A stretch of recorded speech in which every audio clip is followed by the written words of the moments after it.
Y abre tu Biblia. Vamos al libro de Nehemías, capítulo 7. Esta noche vamos a estar estudiando el 7 y parte del 8. Si leíste en anticipación, no te preocupes, no vamos a detenernos en toda la lista de nombres que hay ahí. Pero vamos a ver un poco del 7 y un pedacito del 8, ¿va? Entonces, Señor, abre nuestro corazón y entendimiento, danos palabras hoy, Señor, y un corazón enseñable y oídos para oír, Señor. En el nombre de Jesús, amén.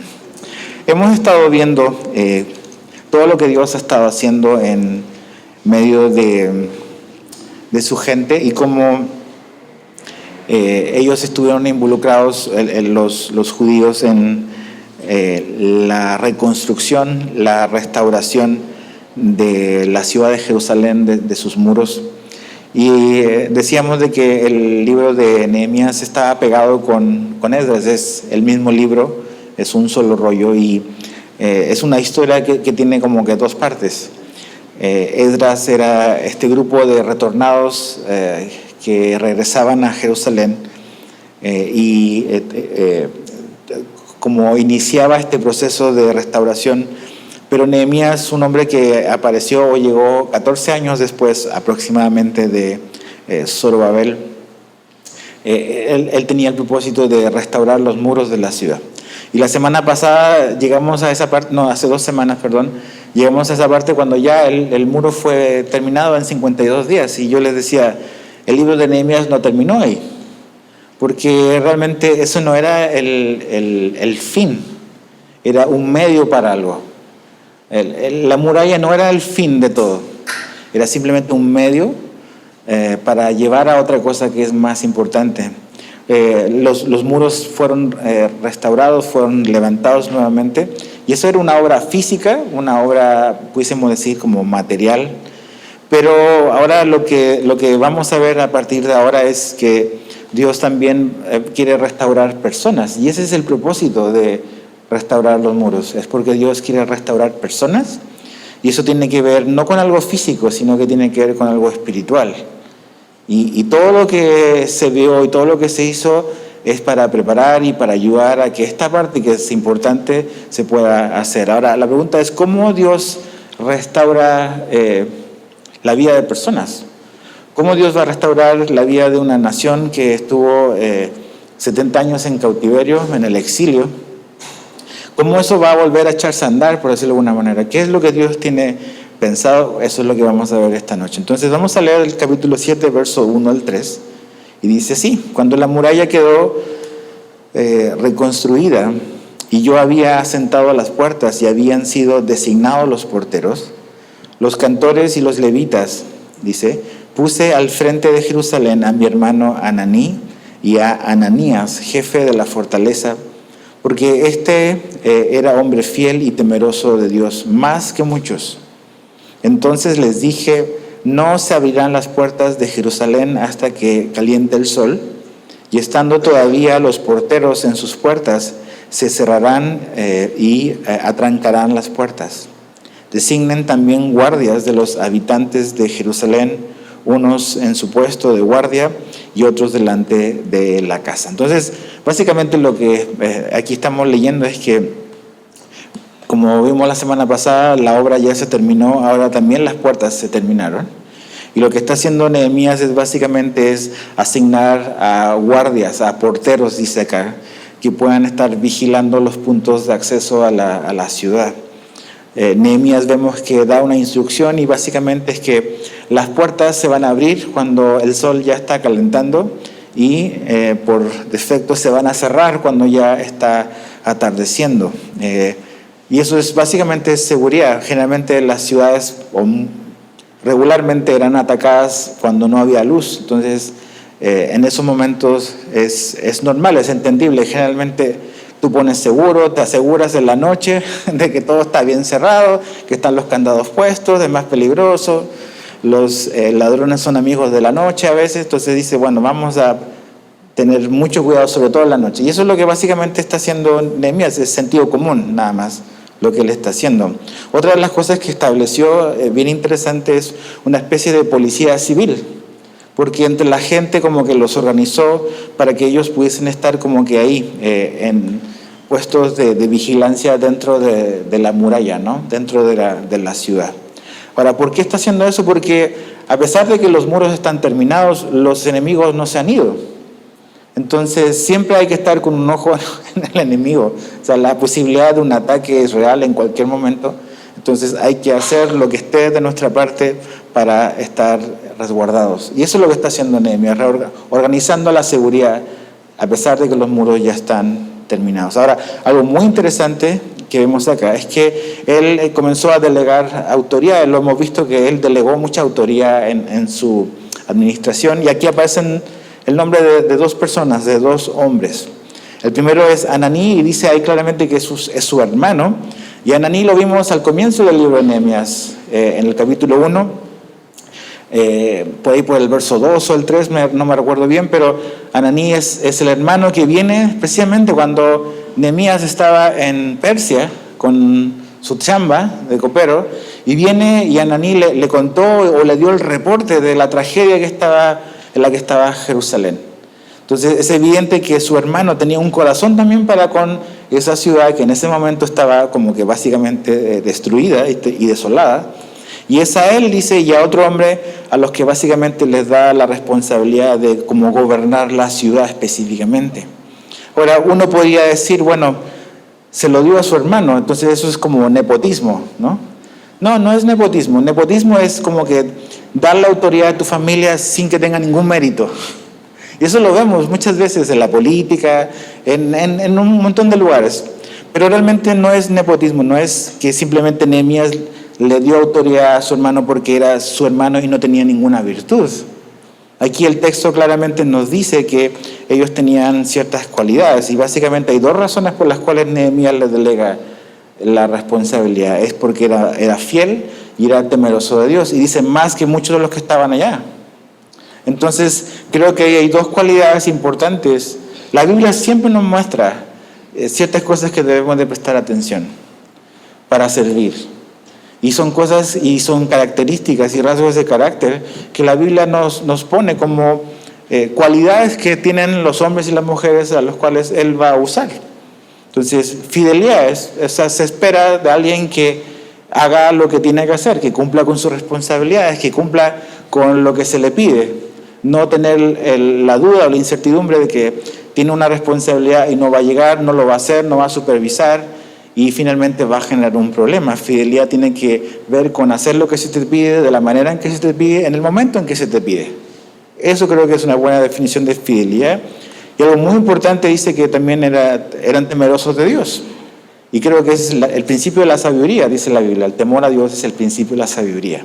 Entonces, esas dos cualidades eran como que características de estos hombres que están supervisando la vida adentro de la muralla, ¿no? La vida ciudadana. Ahora, fíjate el verso 4 al 7. La ciudad era espaciosa, dice, y grande, pero el pueblo dentro de ella era poco, y no había casas reedificadas.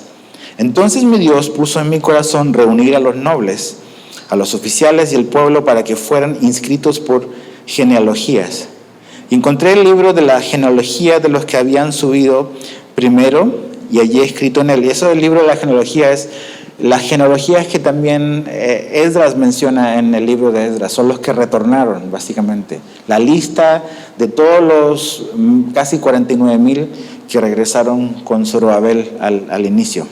Dice, verso 6, estos son los hijos de la provincia que subieron de la cautividad, aquellos que Nabucodonosor, rey de Babilonia, había llevado cautivos y que volvieron a Jerusalén y a Judá, cada uno a su ciudad.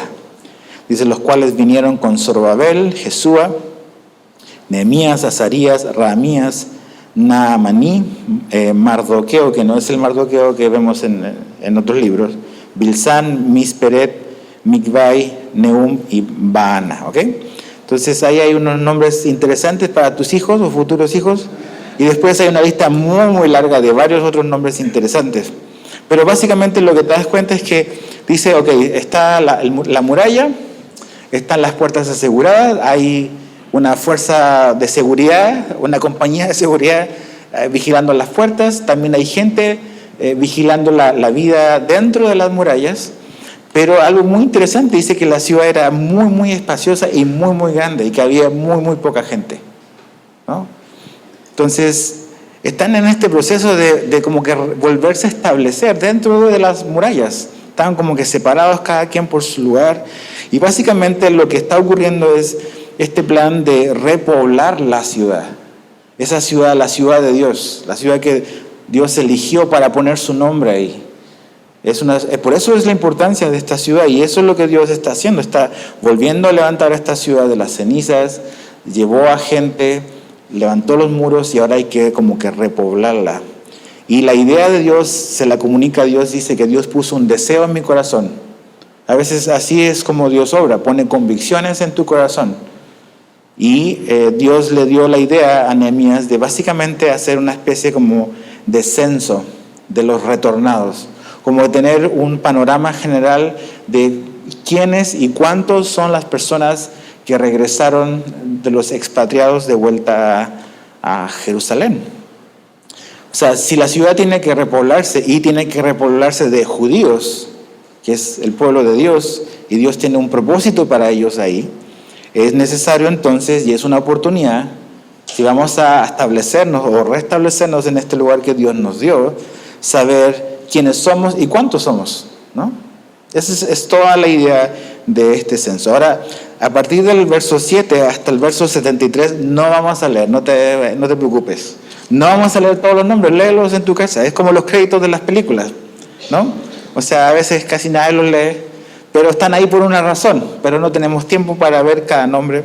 Pero básicamente es una lista bien larga de estos repatriados, de esta gente que regresó, que le creyó a Dios, que estuvo dispuesto a dejar probablemente su vida cómoda que tenía en Persia para volver a la tierra y volver a echar a andar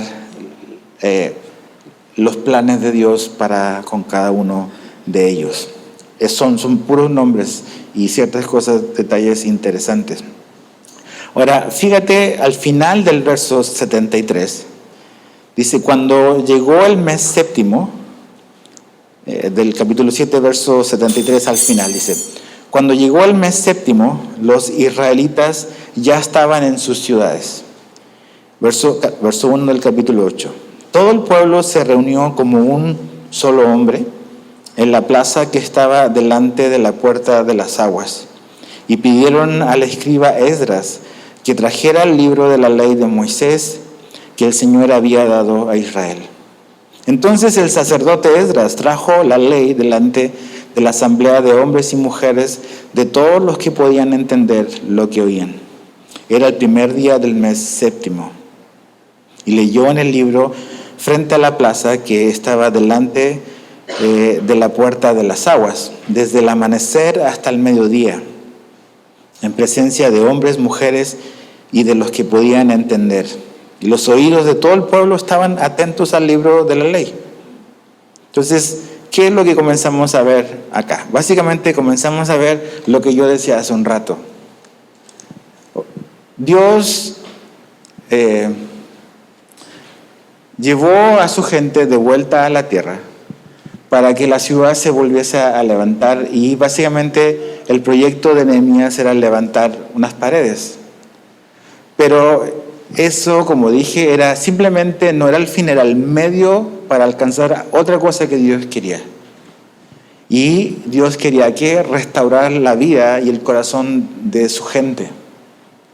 Entonces, ¿cómo Dios obra? ¿Cómo Dios interviene? Y lo que vamos a ver esta noche es básicamente una de las tres cosas que vamos a ver los otros miércoles. Y lo primero, es lo más importante, Dios lo hace por medio de su palabra.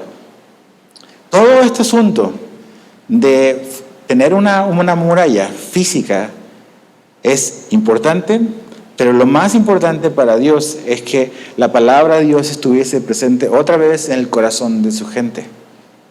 Y eso es lo que Dios quiere lograr. Esa es la manera en la que Dios interviene. Esa es la manera en la que Dios obra. Entonces, Aquí comenzamos a ver una serie de cosas que son muy, muy interesantes para que veas cómo es que Dios está obrando y actuando en esta situación. Fíjate el verso 1. Lo primero que dice es que todo el pueblo se reunió como un solo hombre en la plaza que estaba delante de X puerta. Todo el pueblo se reunió como un solo hombre. Ahora, ¿de qué te habla eso? Eso te habla de que es evidente, como para que ocurra algo así, Dios está actuando en el corazón de la gente. ¿Es fácil ponerse de acuerdo y estar en un mismo sentir? ¿Es fácil o no? No, no es fácil. O sea, eso de actuar como un solo hombre. Generalmente lo más fácil es lo contrario, es cada quien por su lado.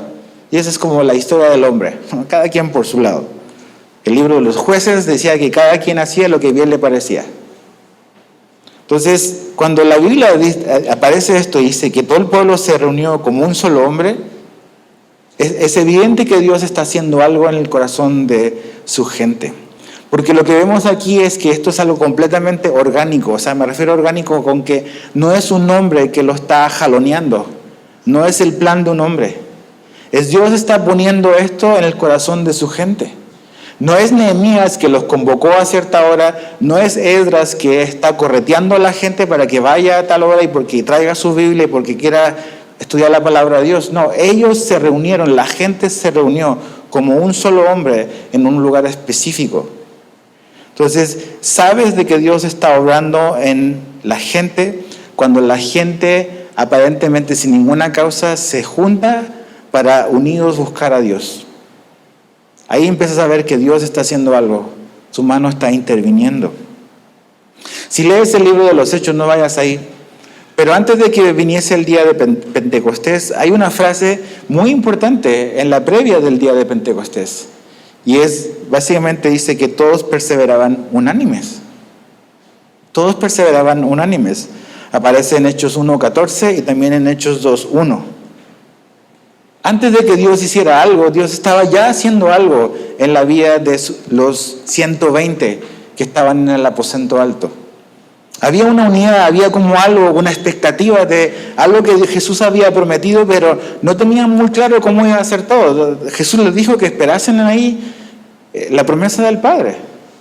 Ellos no sabían exactamente cómo iba a hacer eso, pero es evidente que el corazón de los discípulos que siempre andaban peleando por quién era el más grande y que cada quien por su lado, ya eso estaba cambiando. Entonces, como en el aposento alto todos perseveraban unánimes, aquí el pueblo, Dios está obrando en sus corazones para que sean y se reúnan en un lugar como un solo hombre. Y eso nos cuesta tanto y tenemos que pedirle mucha ayuda a Dios. Todos tenemos diferencias y tenemos diferentes formas de pensar. Pero es evidente que la unidad es un fruto de algo, es un fruto de Dios. Dice la Biblia que nosotros tenemos que guardar el vínculo de la paz. Y básicamente la unidad la pone Dios, nosotros no debemos de estorbar la unidad. Entonces ellos están así, nadie está moviendo a la gente, no son acarreados. Ellos están llegando porque Dios está inquietándolos y vamos a hacer algo. ¿Qué es lo que van a hacer? Si te fijas en el verso 1, pidieron algo.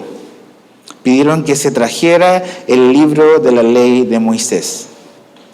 Pidieron que se trajera el libro de la ley. Entonces, ¿a quién se lo pidieron? Se lo piden, dice que a Esdras. Esdras, como dije hace un rato, fue este sacerdote, este escriba, como el hombre, el líder espiritual. Nehemías es como el líder político. Esdras es el líder espiritual. Y van con él y le dicen básicamente necesitamos que traigas el libro de la ley, el libro de Moisés. Esdras había llegado, ya estaba en el lugar 14 años antes aproximadamente, antes de que Nehemías fuese. Ya está ahí y ya ha hecho un trabajo. Ya ha hecho un trabajo en el corazón de la gente. No vayas ahí, te lo voy a leer, va a aparecer en pantalla igual si quieres leerlo ahí, pero en Esdras 7:10, este es Esdras, este es el hombre al que viene la gente. Dice, porque Esdras había dedicado su corazón a estudiar la ley del Señor y a practicarlo y a enseñar sus estatutos y ordenanzas en Israel. Esa es la perfecta radiografía y la foto de este hombre. Es un hombre que amaba estudiar la palabra de Dios, pero también amaba obedecer la palabra de Dios. Y después de que la estudiaba y la practicaba en su vida, la enseñaba a los demás. No estudiaba la Biblia para enseñarla a los demás. Eso es lo que a veces hacemos. Nada más quiero saber para decirle a los otros lo que están haciendo mal y lo que deben hacer bien. No, Esdras estudiaba la Biblia para él. ¿Qué es la manera en la cual debemos de estudiar la Biblia? La practicas y después, cuando ya eres consecuente y estás practicando lo que Dios te está hablando, lo puedes compartir con otros. Entonces, este es el hombre al cual viene la gente y le dice: Esdras, por favor, saca el libro, tráenos el libro de la ley. Entonces, cuando ellos piden que Esdras traiga el libro de la ley, ¿de qué nos habla eso? Nos habla de que el pueblo tenía hambre por la palabra. Tenía hambre por la palabra. Algo que tenemos que tener en cuenta aquí es que, a diferencia de nosotros, ellos no tenían tantas Biblias como tenemos nosotros hoy. O sea, tenemos un montón de Biblias impresas y en tu celular puedes descargar de todos los idiomas que quieres.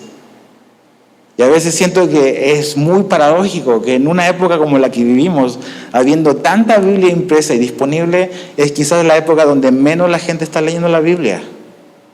Tantas versiones que a veces te aturdes, no sabes qué leer. Entonces ellos no tenían una copia personal. La manera en la que ellos podían conocer la palabra de Dios era que el sacerdote, los líderes religiosos tenían que leérsela. Y ellos van con ellos, ¿por qué? Porque tienen hambre por la palabra. Yo creo que ellos, al ver todo lo que estaba sucediendo, al ver que después de 14 años Nehemías llegó y Dios le dio la gracia, movió las cosas, convenció a un rey de Persia para que le diera los recursos para levantar un muro que había estado parado por décadas ahí, y lo levantaron en 52 días. Yo creo que esa fue una señal potente. ¿Potente de qué? De que Dios efectivamente quería que ellos reiniciaran, volviesen a tomar y a volver a encarrilarse en el plan y en el propósito de Dios.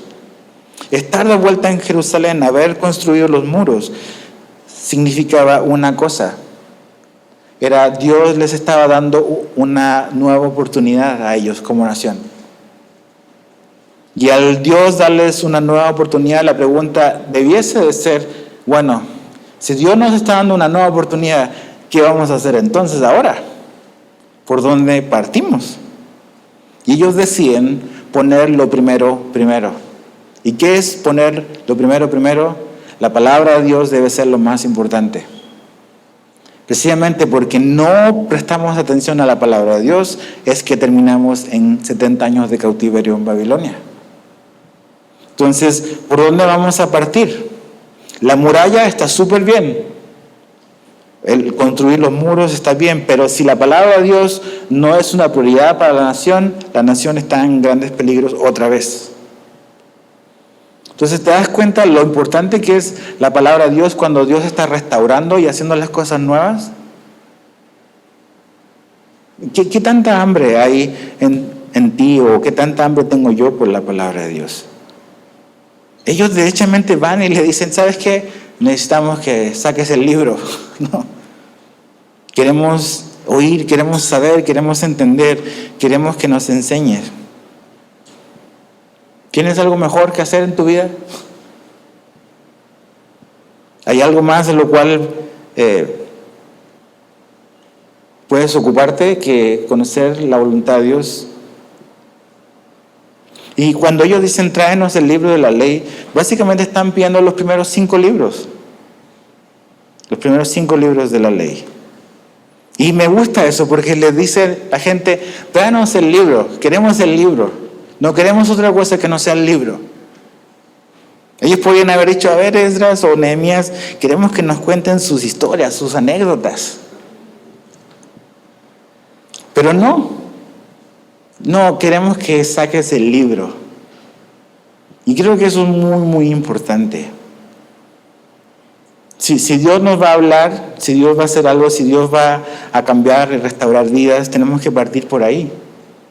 Tenemos que darle la importancia a lo que tiene importancia, que es la palabra de Dios. Entonces no solamente ellos pidieron el libro de la ley, el verso 1. Otra cosa muy importante que repite en el verso 2 y en el verso 3 también es que los que estaban ahí reunidos eran todos los que podían entender. Dicen hombres y mujeres y todos los que podían entender. Es muy probable que hayan habido jovencitos, porque dice hombres y mujeres y todos los que podían entender. Lo repite 2 veces, en el verso 2 y en el verso 3. Entonces, ¿quiénes eran los que podían estar en esta reunión? Todos aquellos o todas aquellas personas que podían entender lo que se iba a leer. Esa es la idea. A lo mejor el rango de edad era un rango bastante amplio, un espectro muy amplio de edades, pero básicamente estaban presentes cada persona que podía comprender. Y creo que eso es importante. ¿Por qué, por ejemplo, eso no es la enseñanza de esto, pero es una aplicación de un principio? ¿Por qué en esta iglesia y por qué en muchas iglesias funciona el ministerio de niños, por ejemplo? Porque va a ser muy difícil que un niño a cierta edad pueda comprender todo lo que vamos a hablar aquí. A veces hay familias que como que insisten en traer a sus hijos, y no es que eso sea un pecado. Está bien, lo entiendo, pero no van a sacar el provecho que pudiesen a lo mejor al estar un hijo o un niño en una clase para alguien de su edad, que se le va a explicar la verdad de Dios a su nivel de comprensión, que es lo más importante para poder comprender la verdad de Dios. A veces se ven que simplemente están dibujando y no están prestando atención ni siquiera a lo que estamos haciendo acá. Pero nada más es porque la mamá quiere que esté acá. Entonces, dice que aquí estaban presentes en esta reunión todos los que podían comprender lo que se iba a leer. Es muy, muy importante. En el verso 3, algo que no lo vamos a implementar aquí, pero dice que leyó desde el amanecer hasta el mediodía. Eso es más o menos aproximadamente 6 horas. ¿Ok? Entonces otra vez, ¿tienes algo mejor que hacer que eso? Ok, no estamos siendo dogmáticos, esto no es para ser dogmático. Y decir, ok, a partir de ahora el momento de enseñanza no son 50 minutos, son 5 horas. Hay iglesias que a veces los servicios duran así, pero hay poca palabra a veces. Pero es otro cuento eso. 6 horas más o menos de lectura. Yo sé que esto es muy puntual aquí, pero ¿de qué te habla eso? Lo que yo decía hace un rato. La gente tenía hambre por la palabra, que 5 horas parecían nada. Hambre por la palabra. Ya que Dios, no es si es que Dios, es ya que Dios se revela y habla a través de su palabra. ¿Tú crees que con un domingo al mes la vas a hacer? ¿O con un miércoles al mes o con 2 miércoles al mes la vas a hacer? No, es que yo solo voy los domingos porque es el día del Señor. Ok. ¿Cómo estás creciendo? Yo sé que cada uno de nosotros tiene que buscar al Señor en su vida personal. Pero aquí estamos viendo que la gente está dedicando de su tiempo personal para pasar tiempo con otra gente, con un mismo propósito, que es pasar tiempo, no solamente calidad, sino que también tiempo, en darle prioridad a lo que es realmente importante. Esos son los principios que podemos sacar de acá. Con un domingo al mes o con 2 domingos al mes no te va a alcanzar para caminar una vida cristiana bien. Necesitamos de todo lo que Dios nos pueda dar, de todos los recursos. Necesitamos estar buscando la palabra de Dios. ¿Por qué? La pregunta es ¿por qué hacemos eso? Es porque la palabra de Dios es el medio por el cual Dios nos habla y se revela a sí mismo. No lo vamos a encontrar en otro lugar. Entonces es bueno conocer la palabra de Dios. A lo mejor, si eres un cristiano de tiempo, acuérdate, a lo mejor al inicio de tu vida espiritual.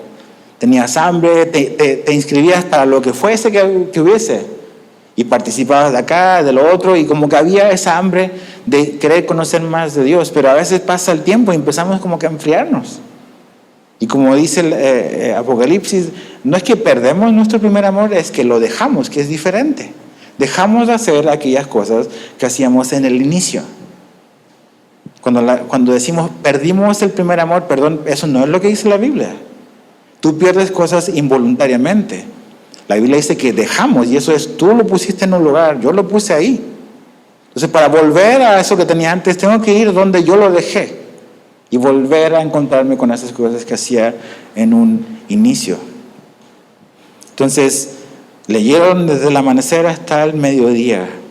Otra cosa importante, el verso 3, dice, y los oídos de todo el pueblo estaban atentos al libro de la ley. Todo el pueblo estaba atento. O sea, cuando ellos se reunieron con la decisión de prestar atención. Y creo que eso tiene que ver con la actitud de corazón, de cómo yo abordo el tiempo en que estoy siendo expuesto a la palabra de Dios. Prestar atención. ¿Por qué es necesario prestar atención? Porque para entender lo que Dios me quiere decir, necesito escuchar atentamente.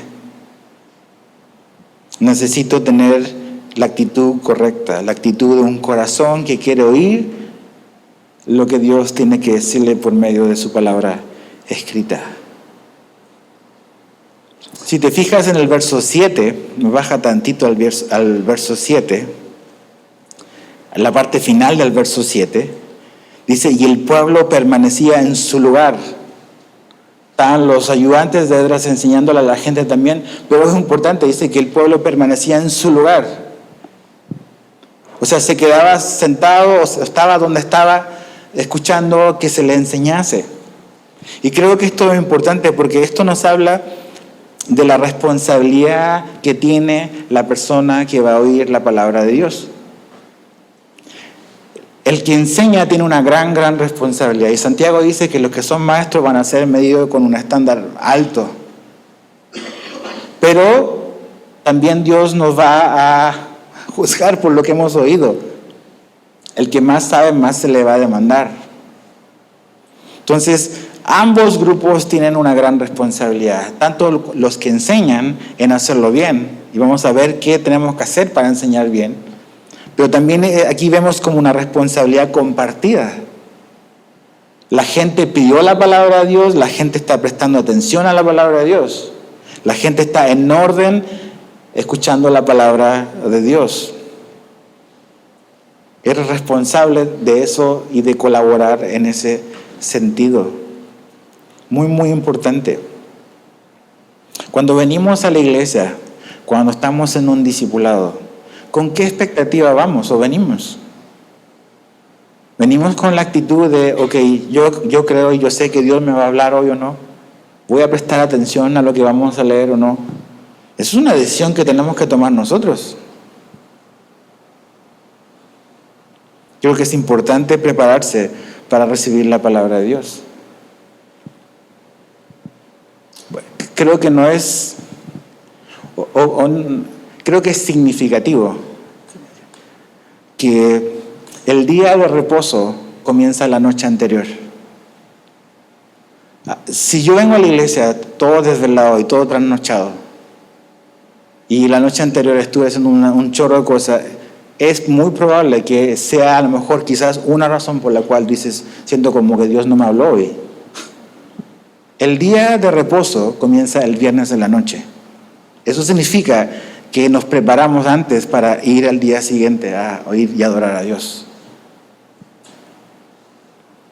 Es cosas que podemos hacer de nuestro lado, de los que oímos. Ahora fíjate el verso 4 al 6.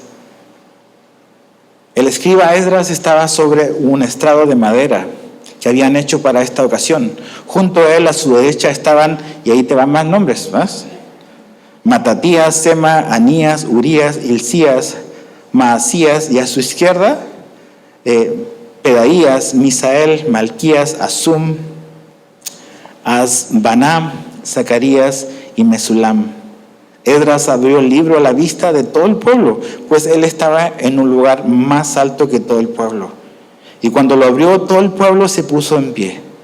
Entonces Esdras bendijo al Señor, el gran Dios, y todo el pueblo respondió: amén, amén, mientras alzaban las manos. ¿Ves? Se pusieron pentecostales ahí. Después se postraron y adoraron al Señor rostro en tierra. Ok, aquí cosas que son a lo mejor detalles que tú dices son insignificantes, pero son significativos. Y dice que Esdras se paró sobre un estrado de madera.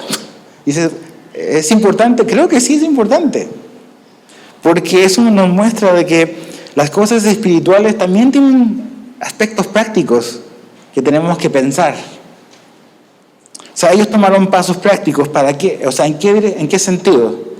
Construyeron una tarima para que Esdras se parase, una especie de púlpito, donde todos los que estaban reunidos pudiesen verlo, pero sobre todo pudiesen escuchar lo que Esdras iba a decir, lo que él le iba a enseñar. Y eso a lo mejor puede sonar menor, pero es muy importante. Porque ellos están pensando en cómo podemos amplificar este rollo para que todos los que están reunidos acá puedan realmente prestar atención al mensaje. Eso es lo importante. No es la decoración, no es hacer una linda tarima, no está nada peleado en hacer algo bonito, ¿okay? Pero la función, la razón de lo que ellos están haciendo es para que nada pueda estorbar la proclamación del mensaje. Que ellos puedan oír todo lo que Esdras va a decir. Minimizar en lo más que se pueda cualquier distracción, porque el mensaje, la palabra, es lo más importante. Interesante, ¿no? Es muy interesante. Tú dices, ¿por qué nos paramos acá y estamos a otro nivel? No es porque somos más importantes. La idea es que todos puedan estar enfocados en lo que estamos haciendo acá. El sonido tiene una función, es que se pueda escuchar, se pueda entender bien, que podamos dar un buen sonido, o sea, que la palabra se pueda oír con claridad. Esa es la razón de ser. Y eso es muy espiritual. No es, ay, qué pesado, qué sangrón, mira bien lo que está haciendo. No. Realmente es hacer las cosas porque queremos que tú puedas oír lo que Dios tiene que decirnos. Simplemente eso. Queremos evitar las distracciones. Y son cosas prácticas que podemos hacer.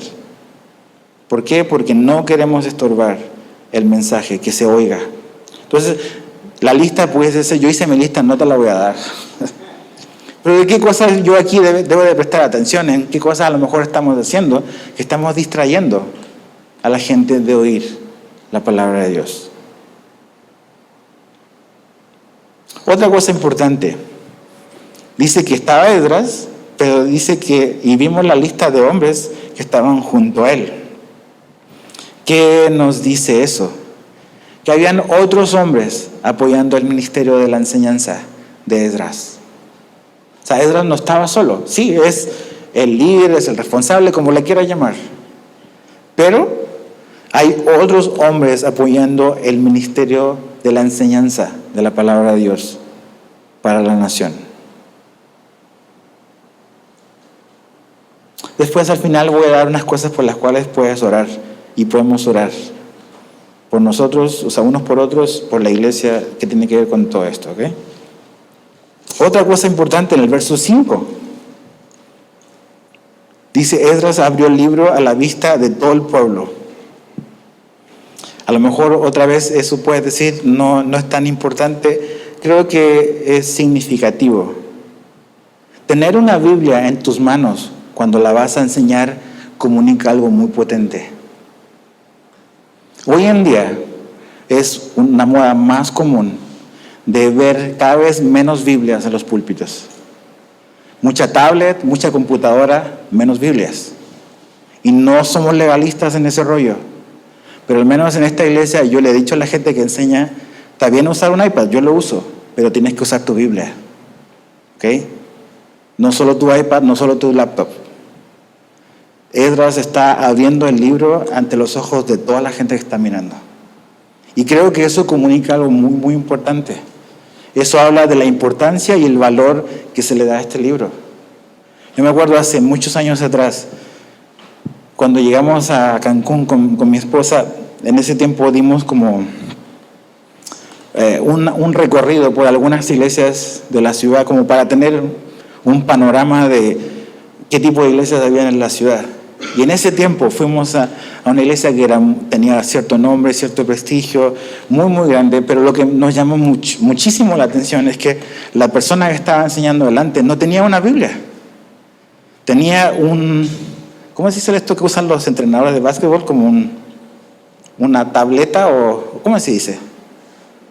Donde pones las hojas en blanco, pero es para escribir. Una tabla, ándale, una tabla. Y no había Biblia. No había Biblia. Yo entiendo que a lo mejor en una congregación gente no trae Biblia, yo lo entiendo. Pero si tú como pastor no estás usando una Biblia, ¿qué me estás comunicando? O sea, ¿era que un TED Talk o qué? Y eso es como la moda. O sea, estamos trayéndonos estas cosas para adentro y a veces como que nos avergonzamos o ¿qué van a decir? Somos la iglesia. Si no le damos importancia a la palabra de Dios, nosotros, ¿quién se la va a dar? Esdras abrió el libro a la vista de todo el pueblo. O sea, eso significa que Esdras no podía inventar su mensaje. No lo podía inventar. Creo que dice esto, no, lo voy a leer. Y para poder leerlo tienes que tenerlo frente a tus ojos. Cosas pequeñas, pero creo que son potentes y significativas. Versos 5 y 6. ¿Cómo respondió el pueblo? Dice que todo el pueblo se puso de pie. ¿Eso de qué te habla? De la gente que no solamente tenía hambre por la palabra, tenía reverencia y respeto por la lectura de la Biblia. Respeto, reverencia. La gente, ¿cómo respondió? Ahí en el versos 5 y 6 vemos que dijeron, amén, amén. Antes de que le explicaran, la descripción de lo que está sucediendo lo vemos en los primeros versículos. Después vemos cómo funcionó eso, cómo se llevó a cabo estas 5 o 6 horas de enseñanza y lectura. Entonces ellos dijeron amén, amén. Eso quiere decir que en el corazón de la gente y en nuestro corazón, ¿qué disposición hay ante lo que voy a oír? Cuando uno dice amén, está diciendo que así sea. Eso habla de nuestra disposición a obedecer lo que Dios nos va a hablar. Entonces la pregunta es, ok, el que enseña debe hacerlo bien, pero en el que oye, ¿hay una disposición a obedecer lo que vamos a oír de la palabra de Dios? No de humanismo, no de la opinión de un hombre, de la palabra de Dios. Por eso el libro tiene que estar, es lo que tenemos que enseñar. Disposición a obedecer. Dice que también alzaron las manos. Es muy probable que es una costumbre de los judíos de orar alzando las manos. De hecho, Pablo habla en Timoteo que los hombres alcen las manos y está hablando en el contexto de oración. Entonces, la respuesta al oír la palabra de Dios fue primero una disposición a obedecer lo que van a oír. Segundo, una respuesta en orar en base a lo que vamos a oír. Y tercero, dice que se postraron y adoraron. Una respuesta a la palabra de Dios cuando prestamos atención es una humilde adoración. Genera humildad y genera adoración. Ahora, versos 7 y 8, para terminar. Otra lista de nombres dice también Jesúa, Bani, Serebías, Jamín, Acub, Sebetai, Odías, Maasías, Kelitita, Azarías, Josabed, Anán, Pelaías y los levitas explicaban la ley al pueblo mientras el pueblo permanecía en su lugar. Y leyeron en el libro de la ley de Dios, interpretándolo y dándole el sentido para que entendieran la lectura. Quiero leerte sobre todo el verso 8 en la Reina Valera. Dice, y leían el libro de la ley de Dios claramente y ponían el sentido, de modo que entendiesen la lectura. Ahora una versión más moderna, la nueva traducción viviente, la NTV dice: leían del libro de la ley de Dios y explicaban con claridad el significado de lo que se leía. Así ayudaban al pueblo a comprender cada pasaje. Yo creo que Nehemías 8:8 es el mejor versículo del Antiguo Testamento para explicar qué es enseñar la Biblia. Ahí está. Es leer, explicar y aplicar. Eso es. Leer, explicar y aplicar. ¿Leer qué? La Biblia, el texto. Por eso Esdras abre el texto. Lo tienes que tener. Lo leemos. Todos escuchamos lo que Dios dice. Pero algo muy, muy importante es que lo explicaban. Es explicar lo que el texto dice. Parece taller de método inductivo. Entonces, primero, si no leo, ¿cómo voy a saber lo que Dios quiere decir si no leo? Entonces, tengo que partir leyendo lo que Dios está diciendo. Ahora, si no entiendo lo que leo, no sabré qué me quiere decir Dios. Entonces, no solamente debo de leer, también debo de entender, y necesito entender lo que eso significa. Entonces, un maestro bíblico, una persona que enseña la Biblia, debe de partir y debe, por muy obvio que suene, debe de enseñar la Biblia, ¿no? Pero también un maestro bíblico debe de explicar la Biblia, lo que la Biblia significa. Y también un maestro bíblico debe de ayudar a aplicar la Biblia a la vida de cada creyente. Por eso quería leer también un poco para tener la idea de Nehemías 8:8 en la NTV, porque dice la parte final que así ayudaban al pueblo a comprender cada pasaje. ¿Y quién ayudaba en eso? Los hombres que estaban alrededor de Esdras. Yo creo que la cosa iba más o menos así. Yo creo que Esdras leía y explicaba desde adelante. Son muchas horas. Van por bloque, van por idea. Yo no lo sé, pero la ley de Moisés. Y probablemente la gente decía: oye, pero tengo una duda.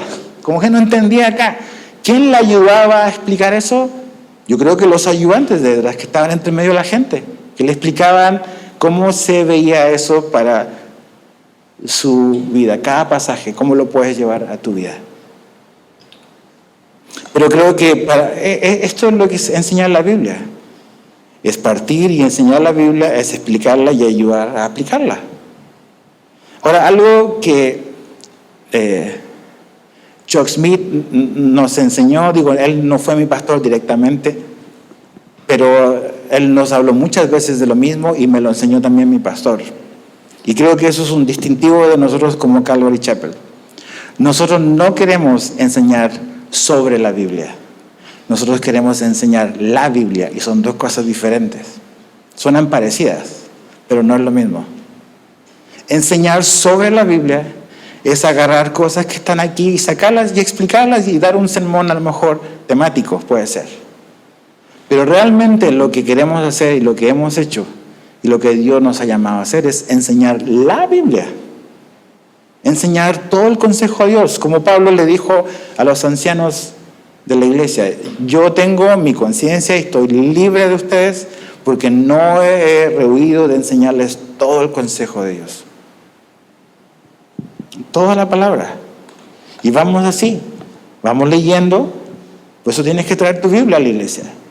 Vamos explicando, y no podemos hacer una aplicación de cada cosa, pero vemos qué es lo que Dios puede darnos, o qué principios puede darnos, y el Espíritu Santo lo va a aplicar en tu vida, a lo mejor en un área o en una situación muy puntual que tú estás viviendo.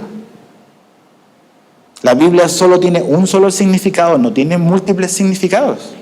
Tiene una sola interpretación, tiene muchas aplicaciones. Y eso es lo que queremos descubrir. Y eso es lo que debe de esforzarse una persona que va a enseñar la Biblia. Ahora, tú dices: y leían el libro de la ley de Dios claramente y ponían el sentido de modo que entendiesen la lectura, dice la Reina Valera. En el Nuevo Testamento vemos un mandato similar, que quizás es el equivalente, Y es lo que Pablo le encomendó al joven Timoteo. Va a aparecer ahí en pantalla, es 1 Timoteo 4, verso 13 al 16. Dice: entre tanto que llego, ocúpate en la lectura de las Escrituras, la exhortación y la enseñanza. Eso es lo que, Timoteo, esa es tu chamba como pastor. Ocúpate en las Escrituras, en la lectura, en la exhortación y en la enseñanza. No descuides el don espiritual que está en ti, que te fue conferido por medio de la profecía, con la imposición de manos del presbiterio. Dice: reflexiona sobre estas cosas, dedícate a ellas. ¿Dedícate a qué? A lo que te acabo de decir, para que tu aprovechamiento sea evidente para todos. Verso 16: ten cuidado de ti mismo y de la enseñanza. Persevera en estas cosas, porque haciéndolo asegurarás la salvación tanto para ti mismo como para los que te escuchan. La salvación está en el mensaje, la palabra. Y eso es lo que queremos hacer en esta iglesia. ¿Por qué le damos tanta prioridad a la exposición de la Biblia? Porque creemos que la Biblia nos llama a eso. Ahora, como conclusión, aquí hay unas cosas que, si puedes, si eres de los que toman notas, lo puedes anotar, y si no alcanzas a escribirlo todo, pues vuelves a oír el audio o el video. ¿Cómo puedes orar por tu pastor o por tu maestro de la iglesia? ¿Cómo puedes orar por tu pastor, por tu maestro o por los maestros de tu iglesia? Número 1, que ame profundamente la palabra. Que ame profundamente la palabra. 2, que sea diligente en estudiar la palabra. Y ahí me refiero en que para estudiar la palabra hay que machacarle. A veces las cosas no salen fácilmente. Se requiere diligencia. Entonces, que sea diligente en estudiar la palabra. 3, que pueda responder en amorosa obediencia a la palabra. El pastor, el que enseña, que él pueda responder en amorosa obediencia a la palabra. 4, que enseñe y comunique fiel y claramente todo el consejo de Dios.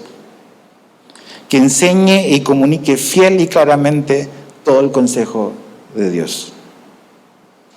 Y último, 5, que Dios pueda levantar a más hombres fieles con el mismo sentir. Que Dios pueda levantar a más hombres fieles con el mismo sentir. Estaba oyendo hace un tiempo a un pastor que admiro mucho. Él es americano.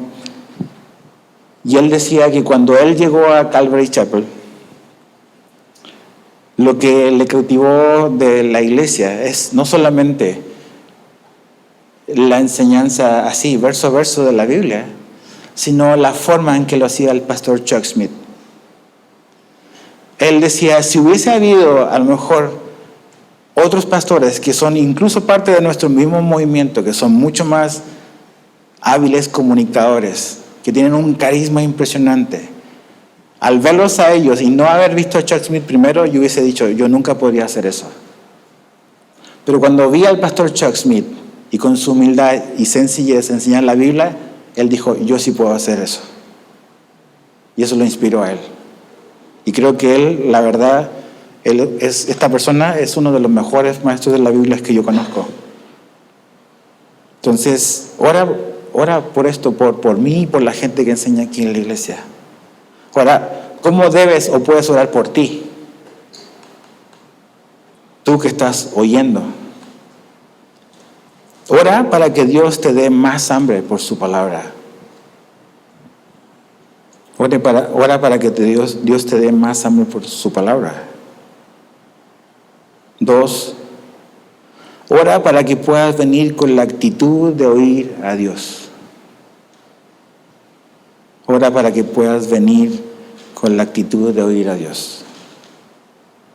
Y 3 y último, lo mismo que para el que enseña, ora para que puedas responder en amorosa obediencia la enseñanza que has oído.